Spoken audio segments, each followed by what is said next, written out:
Hello friends, welcome back to channel. Friends, आज हम quadrilateral class 9th का एक बहुत इंपॉर्टेंट क्वेश्चन सॉल्व करने जा रहे हैं। क्वेश्चन है the bisector of angle A and angle C of quadrilateral ABCD. ये क्वाड्रिलेटरल एबीसीडी है, इसमें एंगल ए एंड सी का बाइसेक्टर दे रखा है और मीट कर रहे हैं उस side B and D C पे, और ये प्रोड्यूस हो गई है ई एंड एफ पॉइंट पे, ये वाले पॉइंट एफ एंड ई पे। और बाइसेक्टर एंगल ए के है, ये वाला बाइसेक्टर यहाँ पे मीट कर रहा है एंगल ए का, एंड सी का बाइसेक्टर सी ई पे यहाँ से आगे मीट कर रहा है और पॉइंट ई पे आ रहा है।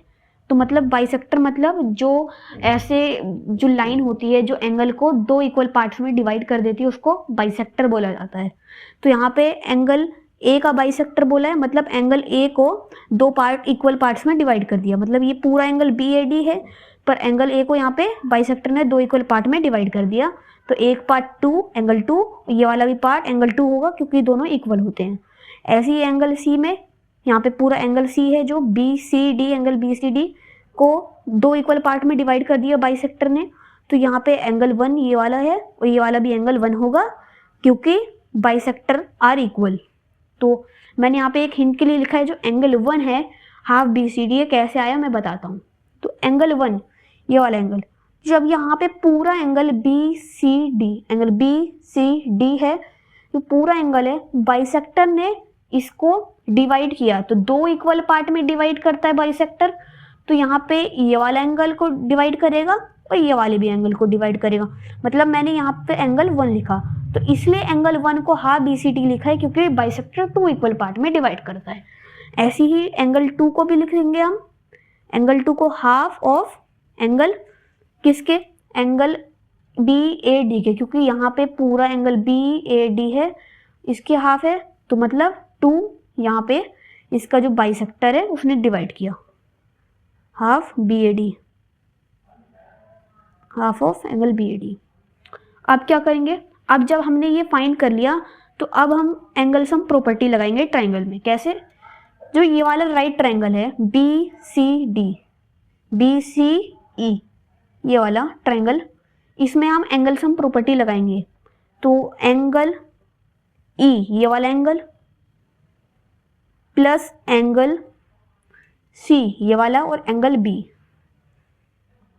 Angle C plus angle B equal 180 degree, क्योंकि angle sum property of triangle लगती है, यहाँ पे अप्लाई होती है कि ट्राइंगल के तीनों एंगल का सम 180 डिग्री होता है। तो एंगल ई को ऐसे लिखेंगे क्योंकि हमें angle E plus angle F half of angle B A D plus angle B C D prove करना है। तो ई को इसलिए हम ऐसे ही लिखेंगे क्योंकि ई की वैल्यू हमारे पास गिवन नहीं है। हमने यहाँ पे सी आ रहा है और सी में एंगल वन आ रहा है, तो एंगल वन को हमने क्या लिखा है अभी, half of angle B C D. तो half of angle B C D plus angle B को सेम लिखेंगे क्योंकि इसकी कोई वैल्यू नहीं है, 180 डिग्री। ये हमारी इक्वेशन नंबर 1 हो गई। और अब दूसरे ट्राइंगल की देखते हैं, जो ट्राइंगल एफ डी ए है, ए डी एफ बोलो या फिर एफ डी ए, बात एक ही है। ये वाला ट्राइंगल, इसमें D angle D plus angle A plus angle F का सम क्या होगा, 180 डिग्री। तो एंगल इन ट्राइंगल मैं लिख देता हूँ, ट्राइंगल कौन सा है, in triangle A D F, A D F. और ये वाला कौन से ट्राइंगल का था, ट्राइंगल बी सी ई का वाला था, ट्राइंगल बी सी ई का। तो ए डी एफ में क्या होगा, जो एंगल ए है plus angle D plus angle F किसके इक्वल होगा, 180 डिग्री के इक्वल होगा, क्योंकि angle sum property of triangle apply हो रहा है यहाँ पे। तो एंगल ए की वैल्यू क्या है, ए में यहाँ पे एंगल टू आ रहा है और हमने टू की वैल्यू क्या निकाली थी, half of angle B A D. तो हम लिख सकते हैं यहाँ पे half of angle B A D plus angle D, same लिखेंगे क्योंकि इसकी कोई वैल्यू नहीं है और हमें एफ को तो प्रूफ ही करना है, तो इसलिए हम इसको एफ ही लिखेंगे। तो ये वाली इक्वेशन कौन सी हो गई, इक्वेशन नंबर 2। अगर हम इन दोनों इक्वेशन को ऐड कर दें, अगर हम इन दोनों इक्वेशन को ऐड कर दें तो हम शायद कि इसको हम ये वाला जो पार्ट है E plus F is equal to half of angle B A D plus angle B C D, ये निकल जाएगा। कैसे निकलेगा मैं इसको एक बार आपको अच्छे से समझाने की कोशिश करता हूँ। तो पहले हम ऐड करते हैं इक्वेशन 1 और 2 को, एडिंग इक्वेशन 1 एंड 2, 1 एंड 2। तो जब हम ऐड करेंगे 1 में क्या है, 1 में हमारा क्या आया था, ये वाला आया था, E plus half B C D angle E plus half of angle B C D plus angle B plus आगे का ये वाली equation number 2 half of angle B C D, मैं इसको एक बार ऑर्डर में लिखता हूँ, half of angle B A D plus angle D plus angle, ये अभी पूरा ही है, एक ही टर्म है अभी ये, प्लस एंगल एफ। अब किसके इक्वल होगा ये, 180 डिग्री प्लस 180 डिग्री के इक्वल होगा, क्योंकि यहाँ पे भी 180 डिग्री है और यहाँ पे भी 180 डिग्री, क्योंकि हम इक्वेशन 1 और 2 को ऐड कर रहे हैं तो दोनों साइड ऐड होगा, लेफ्ट हैंड साइड भी और राइट हैंड साइड भी। तो यहाँ से क्या होगा, एंगल ई, अब हम इसको ऑर्डर में लिखते हैं, पहले एंगल्स लिख लेते हैं, तो angle E plus F, angle E plus angle F plus, same हम इन दोनों इक्वेशन से लिख रहे हैं, दूसरी तरफ से नहीं है, एंगल बी ये वाला angle plus angle D, angle B plus angle D, angle D plus ये वाले हाफ ऑफ एंगल्स लिखेंगे, half of angle B C D, half of angle B C D plus half of angle कौन सा, B A D. ये question में given है, किसके equal होगा, अब देखो यहाँ पे 360 के इक्वल होगा, हम इसको लिख देते हैं कि ये जो दोनों हैं ये 360 के इक्वल होंगे। तो हम 360 को क्या लिख सकते हैं, क्वाड्रिलेटरल में 360 का सम कब आता है, तो क्वाड्रिलेटरल में, किसी भी क्वाड्रिलेटरल में 360 का सम जब आता है जब उसकी चारों साइड का हम सम कर दें। तो मैं 360 को यहाँ पे क्या लिख सकते हैं, angle A plus angle D plus angle C plus B, अगर इन चारों को हम जोड़ेंगे तो 360 के इक्वल आएगा। तो 360 को हम ओपन करके लिख लेते हैं, angle A plus B plus C plus D, ऐसे लिख लेते हैं। तो सेम पहले ये तो हम यहीं पे लिख लेते हैं, एंगल 360 को हम ये लिख लेते हैं, मैं यहाँ से रफ कर देता हूँ उसको।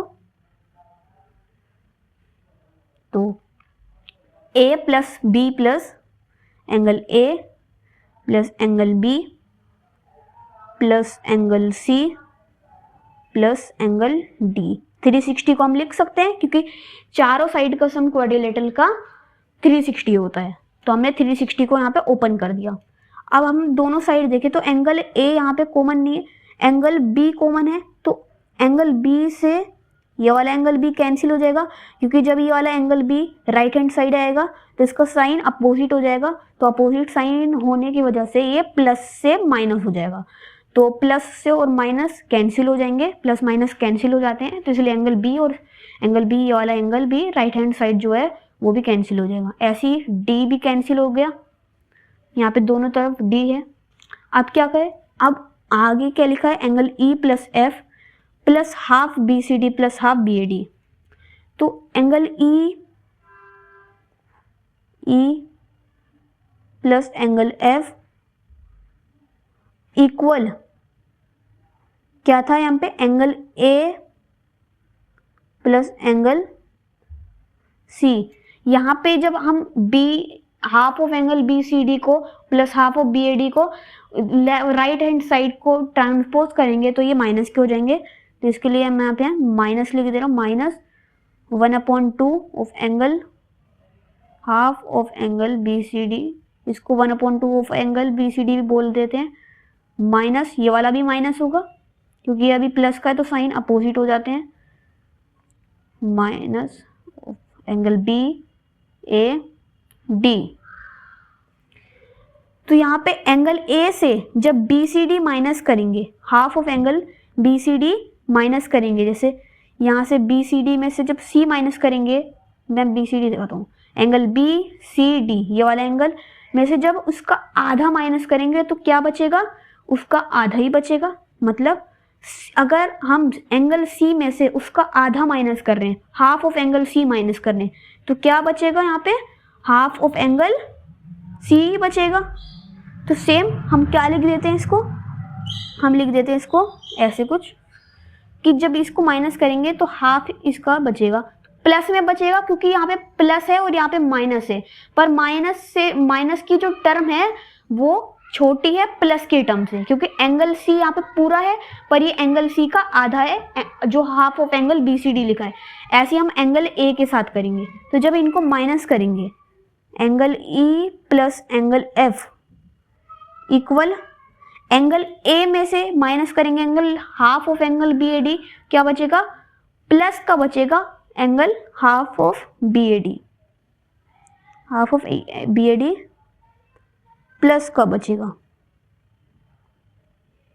प्लस यहाँ पे जो एंगल सी है उसमें से उसका आधा माइनस करेंगे तो क्या बचेगा, प्लस का बचेगा half of angle B C D, half of angle B C D, angle B C D. और यही हमें क्वेश्चन में प्रूव करना था कि जो एंगल ई प्लस एफ है is equal to half of angle B A D plus B C D. यहाँ से 1/2 अगर कॉमन लेंगे तो ये ऐसे लिख सकते हैं। तो ये वाला भी आंसर सही है और ये वाला भी आंसर सही है क्योंकि यहाँ पे 1/2 कॉमन ले लिया है। तो आई होप आपको ये क्वेश्चन समझ आया होगा। ये बहुत ही इंपॉर्टेंट क्वेश्चन होते हैं इस टाइप के क्वेश्चन को। और तो मिलते हैं नई वीडियो में एक नए टॉपिक के साथ।